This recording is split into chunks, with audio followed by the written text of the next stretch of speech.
It's a pleasure to be with you all. I've been involved with the CTN for many years, but it's a real pleasure to join you all as an investigator.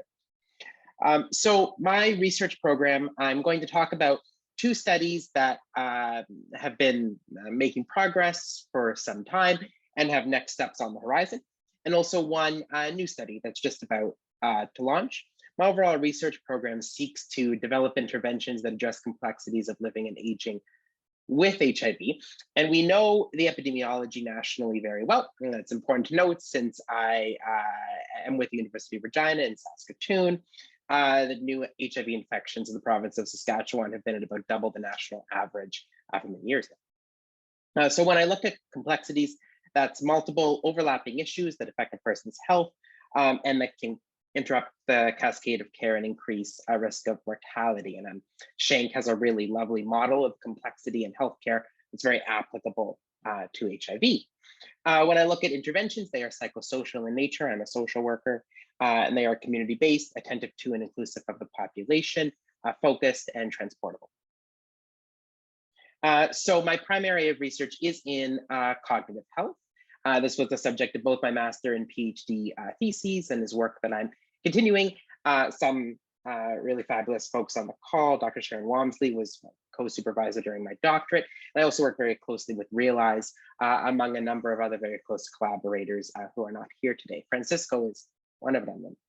There's no one that's less of a new investigator than Francisco. So a lot of folks on the call work in cognitive health. We know it's a really serious issue as people age with HIV, and it's also a really complicated one when it comes to severity, prevalence, diagnostics, and ultimately it causes fairly severe psychosocial distress as folks age with HIV and notice their cognitive capacity decline or no challenges. And these areas of psychosocial distress, stress and anxiety can be difficult to cope with on a daily basis. And through quite a bit of preparatory research, we found that group therapy may be the ideal way to cope with these deleterious effects, but it's overall untested in folks aging with HIV, and the best form is unknown. So this was CTN PT029, which I've presented at length in previous meetings. It was a pilot randomized controlled trial of this cognitive remediation group therapy, which is a novel form of group therapy that combines mindfulness-based stress reduction, which is a manualized psychosocial intervention to cultivate calmness and find a way to kind of regulate fluctuations in mood and stress levels. That's combined with brain training activities, which is a practical training strategy that can help folks remediate cognitive impairment. And through practice in domains of cognition, like speed of processing or memory or attention, folks can feel a greater sense of mastery in those domains and can in some way compensate for impairment. So we did a very small pilot RCTE back in 2019 that was an in-person study, and then COVID hit. So now we are looking at focus groups that will be conducted this spring and summer in collaboration with Realize and other partners for people aging with HIV in Ontario and Saskatchewan. And the purpose of these focus groups is to determine how this previously in-person model of group therapy could be adapted as an online or hybrid intervention. And our goal with these focus groups is to develop a plan for a full-scale trial of this adapted form of CRGT that could then be offered to many more people aging with HIV and cognitive challenges in a format that's attuned to the continuing nature of the pandemic and the prospective lack of feasibility of solely in-person group therapy ever truly resuming as it did before COVID. Another project that I'm quite passionate about concerns hospital discharge. So we know as folks age with HIV, but also as we just see greater complexity among people living with HIV, hospitalizations are on the rise. And these increased hospitalizations can be really disruptive when it comes to discharge back to community or the home environment.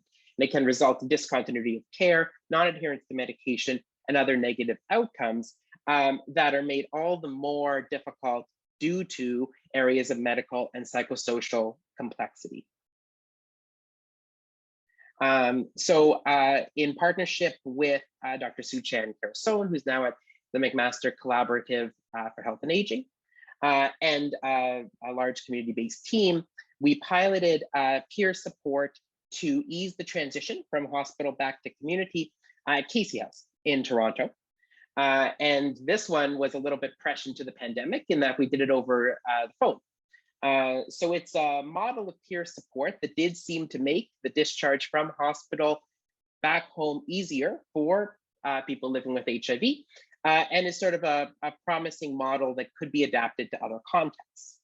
I'm working in Saskatchewan to build those relationships with hospitals in Regina and Saskatoon to determine adaptability here, although the sort of 130% surge capacity of hospitals that the Saskatchewan government seems perfectly comfortable to accept, and the lack of any additional investment or resources in healthcare in the province make that a barrier to new programming initiatives.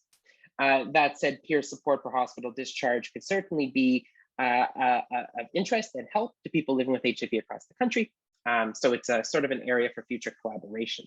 And as a team, we're putting together a scoping review of peer support for people living with HIV and complex needs specifically, as most peer support models focus on a single issue, like medication adherence. And we're looking a bit more multifaceted as the population living with HIV starts to deal with more and more complexity in their lives. And then just very briefly, this is a new study. I've just secured about $300,000 in funding for a 3-year study of sexual identity behavior discordance in cisgender men, which may be up to, it's modeled, 8% of North America's sexually active male population identifies as heterosexual and engages in same-sex sexual behavior. And this sort of hidden or hard to reach population may feel greater guilt and shame, less ability to cope, and of course, sexual communication than gained by sexual counterparts. And they may also be at increased risk of HIV and other STDs. Actually, the Saskatchewan Health Authority has been a leader in the country in identifying this population through clinical syphilis screening, finding people identify syphilis transmission due to sexual activity with other men, and they identify as heterosexual in those clinical encounters. So we are starting with interviews this fall in Ontario and Saskatchewan around identity development, attraction, and behavior, with a plan to conduct a national online survey in about 1.5 years time.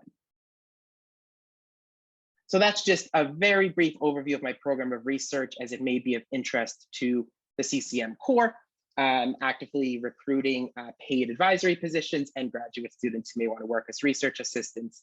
So if that is of interest to you at all, please feel free to get in touch. Thank you so much.